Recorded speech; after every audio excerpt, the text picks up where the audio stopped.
Bonjour les Itata, bienvenue dans votre émission Coutez ça. Aujourd'hui, nous parlerons poésie avec la sortie d'un recueil de poèmes à tout mot, un recueil en langue créole et en langue française. Et pour en parler, j'ai le plaisir de recevoir son auteur, Monsieur Fred Desmonnières. Bonjour Monsieur Desmonnières. Bonjour à vous et bonjour à toute la Martinique. Bienvenue chez Itata. Merci de me recevoir et merci pour la poésie et surtout pour notre belle langue, la langue créole. Avec plaisir. Donc Monsieur Desmonnières, vous êtes auteur mais pas que. Est-ce que vous pouvez vous présenter vos différentes casquettes? Alors, je suis auteur parce que j'écris en général ce que je produis et je suis conteur et comédien puisque j'ai dans le temps fait énormément d'interventions dans les écoles avec les élèves, avec des contes, etc., dans les bibliothèques un peu partout. Et je suis aussi comédien puisque j'ai écrit des pièces de théâtre en langue créole contée, dont une pièce qui s'appelait Voufsens, sortie en 2009, qui a été présentée à ma grande surprise parce que ça a été très bien accueilli par le public, au Nu culturel de Rivière-Pilote, au centre de Font-Saint-Jacques et aussi à l'Atrium. D'accord, c'est une pièce de théâtre qui est entièrement en créole? C'est une pièce de théâtre entièrement en créole, basée sur l'arrière-pays, avec les histoires de nos anciens, et notamment avec la résistance qu'ils faisaient avec tout ce que nous avons en termes d'histoire et de tambour. Voufsens racontait la vie d'un ancien de chez nous, d'un vieux dans l'arrière-pays, qui regardait avec beaucoup d'inquiétude l'avenir de notre jeunesse. Vouptance, qu'est-ce que ça signifie? Voupsens, c'est-à-dire j'étais là, je n'y suis plus. Voups, ma pâtie. D'accord. Ok. Une sorte d'onomatopée, quoi. Oui, exactement. D'accord. Et qu'est-ce qui vous a donné le goût à l'écriture, le goût de l'écriture? Alors, je l'ai eu très jeune, puisque j'ai commencé à m'intéresser à la chanson. J'ai commencé par là, j'avais 16 ans. Vous êtes chanteur aussi ou pas? Je suis chanteur aussi, j'ai fait quelques albums dans le temps. Et puis, petit à petit, je me suis plus dirigé vers l'écriture, parce que je n'étais pas instrumentiste, je n'écrivais pas la musique, donc ça posait un problème. Donc je me suis formé plus au niveau de l'écriture. Et quand j'ai été dans l'émigration, en métropole, etc., j'ai tenté en vain, de temps en temps, d'être auteur pour des grosses boîtes, etc. Mais c'était assez compliqué. Assez compliqué. Et c'est quoi vos sources d'inspiration pour écrire? Mon pays, avant tout. Tout ce que nous avons comme richesse cachée, car nous en avons beaucoup, mais qui demande à être mis en valeur, mis en lumière, notamment la faune, la flore. Oui, la nature, je vois que c'est très présent dans votre ouvrage. Tout ce que nous avons comme richesse du passé que nous ont légué nos anciens, c'est-à-dire la dignité, la force, l'endurance, et surtout nos révoltes, qui, à mon avis, ne sont pas suffisamment enseignées et mises à la disposition de nos jeunes. Alors, vous êtes aussi conteur. Est-ce qu'on fait encore appel à des conteurs en 2024 et à quelle occasion? Est-ce que c'est essentiellement conteur de loisirs ou est-ce que ça peut vous arriver d'être conteur de veillée ou c'est un autre métier spécifique? Alors, le conte est divisé en deux parties. Vous avez ce qu'on appelle le conte de nuit, qui sont dans les veillées et compagnie, le fameux Yékri-Kékra, qu'est-ce que la cour d'or. Et puis, vous avez les contes de jour. Ce sont des contes qui sont mis à la disposition des jeunes, des élèves, des enfants dans les écoles. C'est ce que je fais et ce que je faisais. Et ce conte-là est un conte qui a plutôt la pédagogie de faire passer la moralité, un petit peu l'instruction civique.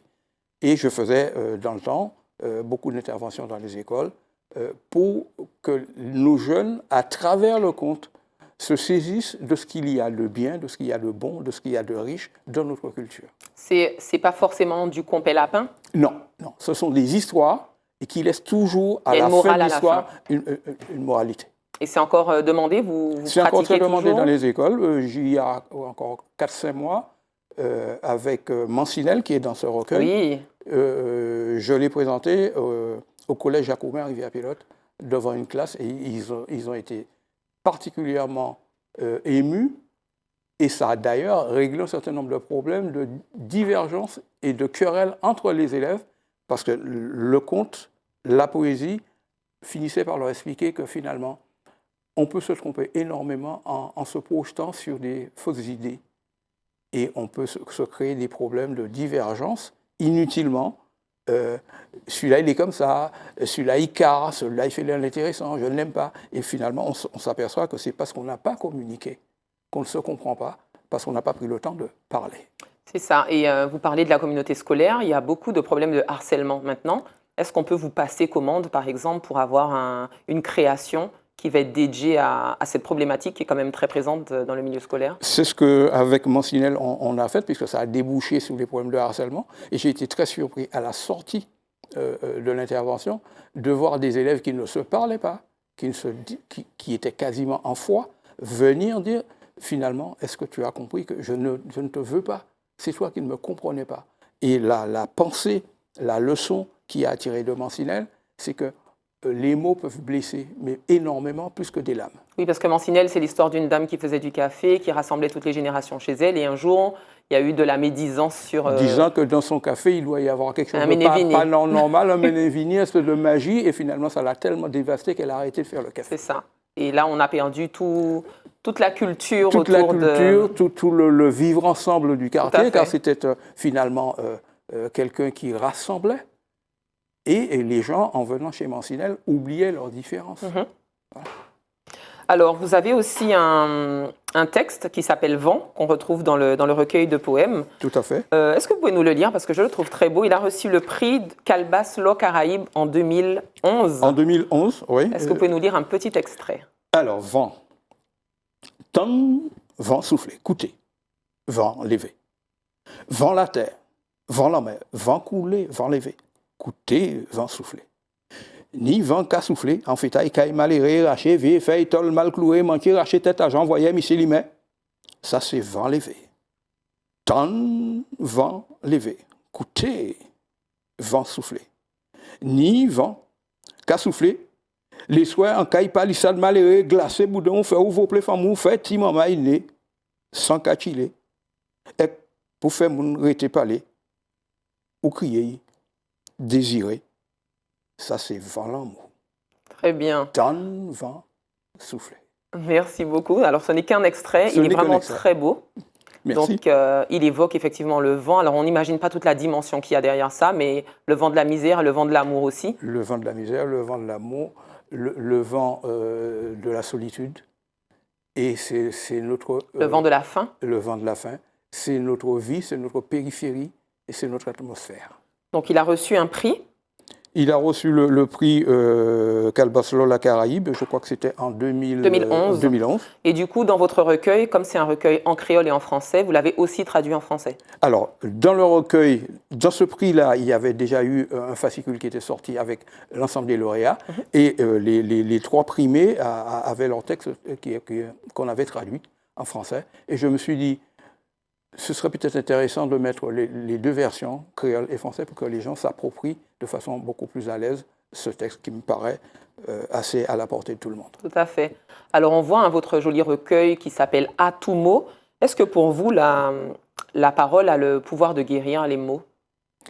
C'est la manchette qu'on a choisie avec Marie Lampini, qui a fait un avant-propos là-dessus. Qui dit d'ailleurs « À tout mot, danse pour penser, déchirure et blessure ». Voilà.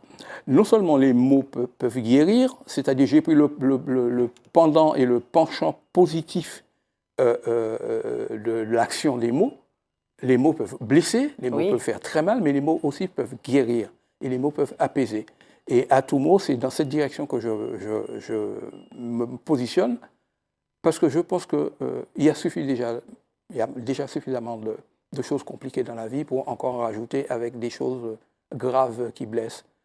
À tout mot, c'est les deux versions. C'est notre fameuse plante que vous avez là, qui guérit tout. Un beau petit thé d'atomo le matin, ça vous aide à digérer, ça enlève les maux de tête, etc.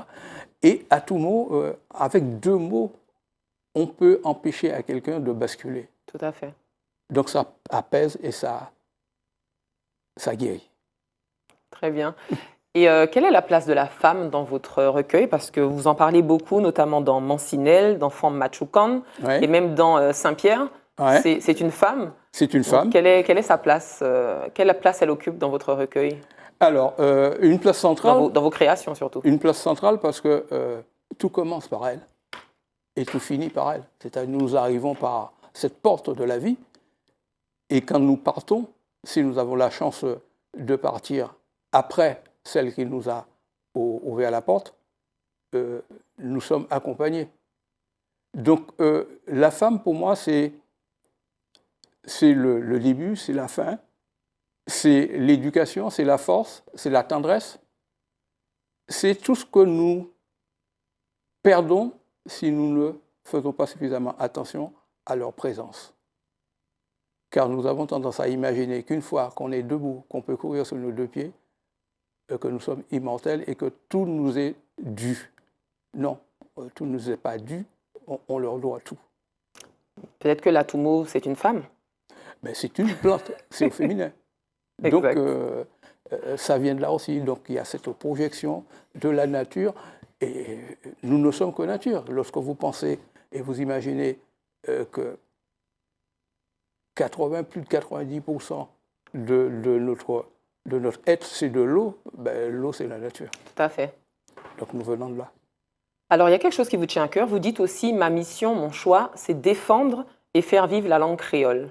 Est-ce que pour vous, est-ce qu'on choisit vraiment sa mission ou bien elle s'impose à nous? Alors, cette mission s'impose à nous.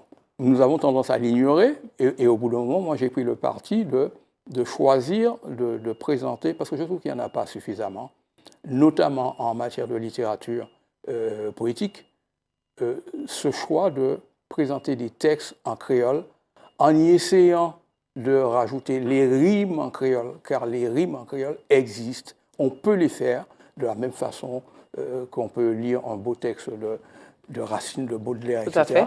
à fait. Avec la sonorité de la langue créole, on peut y arriver à le faire.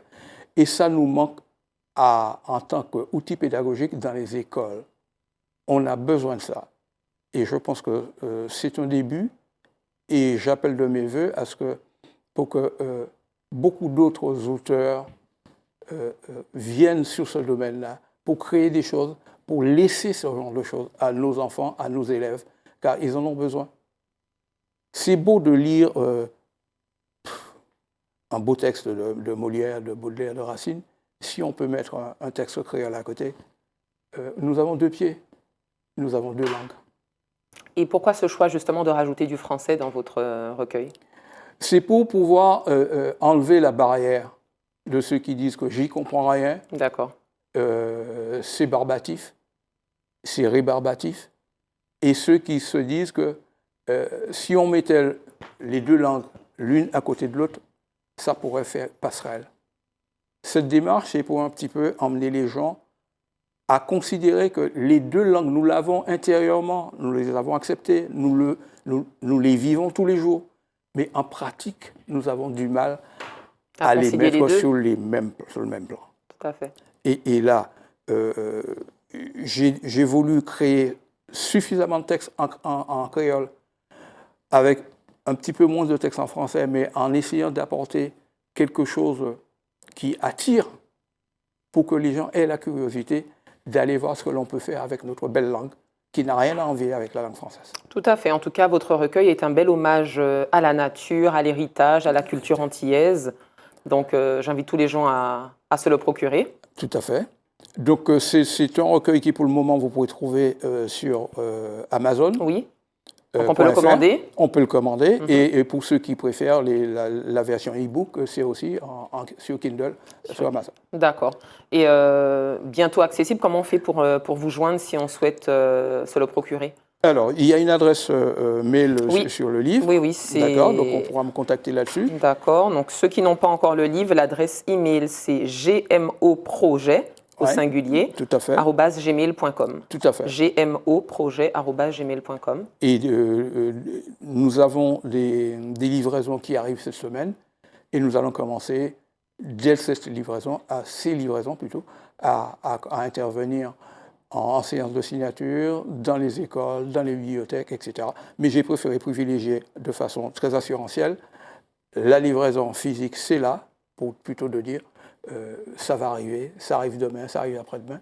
Et dès que ça sera arrivé, on commencera à intervenir au niveau physique. D'accord. De toute façon, pour tout renseignement, on vous écrit à l'adresse email que j'ai communiquée. Et du coup, les livres, est-ce qu'on pourra aussi les trouver en bibliothèque?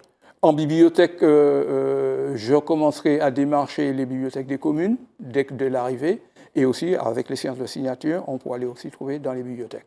Donc, j'ai pour ambition et pour projet de démarcher ce que je faisais dans le temps, Saint-Esprit, Rivière-Salée, Ducos, Chelcher et compagnie. Très bien. Voilà. Ben, merci beaucoup pour cet échange, Monsieur Desmonnières. C'est moi, et puis merci pour notre belle langue et pour notre culture. Avec plaisir. Merci aux Itata de nous avoir suivis. J'espère que cet échange vous a plu. Et puis quant à nous, on se dit à très bientôt pour un autre Coutez ça.